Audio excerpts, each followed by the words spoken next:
You know, guys, I gotta say, after my absolute shitpost, I mean, well-structured, incredible video I did the other day, I thought I wanted to do a different kind of video today, you know? I like variety on the channel. I wanted to do a bit more serious of a video. And I have to say, I'm really surprised by this series today. And that series would be Dark Gathering. A while ago, when I did my What Will I Be Watching video for this season, which you should definitely check out, I saw Dark Gathering and was instantly intrigued after reading the synopsis because it's interesting. It's a horror series, which, to be fair, anime is not good at all.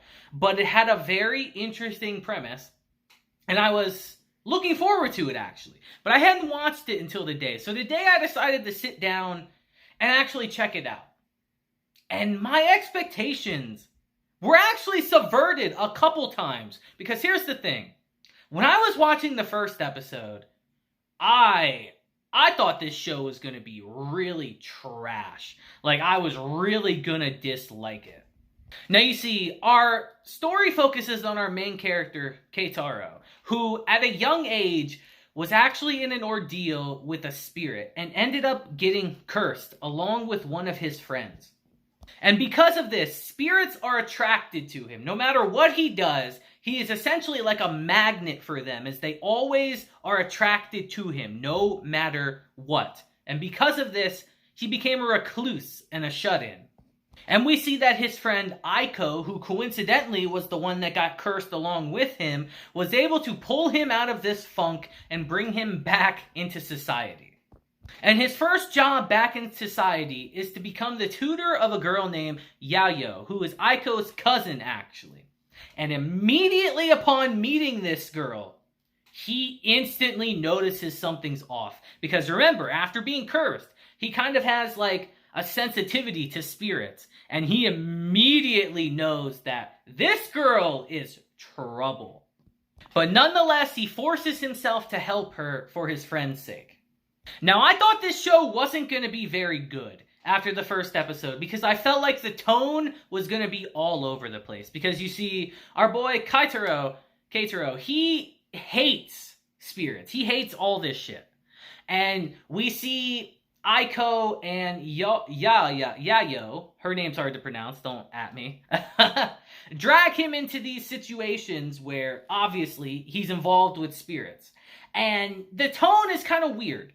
You can tell they're playing with it a bit as they're making this show. Like, it's very lighthearted in some scenes, and then it gets kind of dark in other scenes. And that's the big fault of a lot of horror animes, that they just can't nail the tone.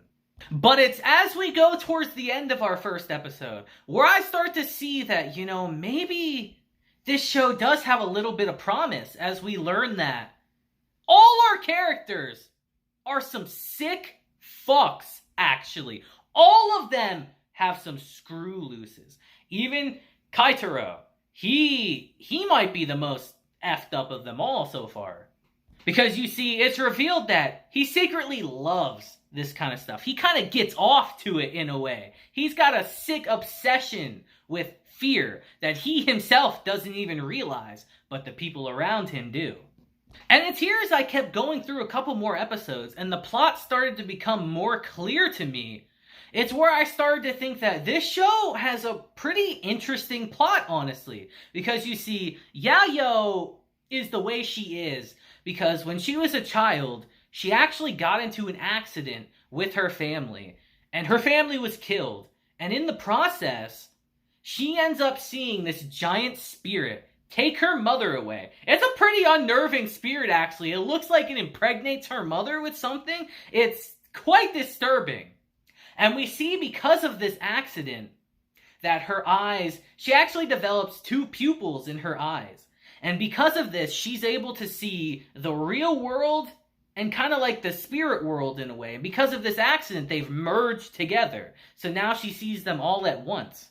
And we see that her goal in this series is actually to hunt down a bunch of these cursed spirits and kind of like capture them and use them as like an army to fight this evil spirit that took her mother and bring her mother's soul back. and that she wants Keitaro, a natural spirit magnet, to help her do so. And it's from that point on, as we got that established in episode 3, and we get a good idea of what the show is really going to be about, where I started to genuinely kind of like the show. Again, it's an interesting premise, and I am really curious to know how it's explored. This series, to me, screams read the manga. This is a show that I feel like the manga has to be so much better than the anime. Just because horror manga is typically really good and very expressive with its illustrations, obviously, because you can be more expressive in that than you can in an anime. And I'm really interested in reading the manga for this show, actually. I think I really will, because this show is really interesting, and I wanted to talk about it today because of that, because I feel like it deserves a shout out. So if you've seen Dark Gathering, let me know in the comments your thoughts on this series down below, because I genuinely think it's an interesting show that could end up being a sleeper hit of this season, actually. So again, I'd love to hear your comments on that down in the comments. And until next time, guys, I hope you guys have a great day, week, month, and year. And until then, deuces, have a blessed day, and hopefully you don't get cursed by an evil spirit. That would suck. I'll see you guys next time. Deuces.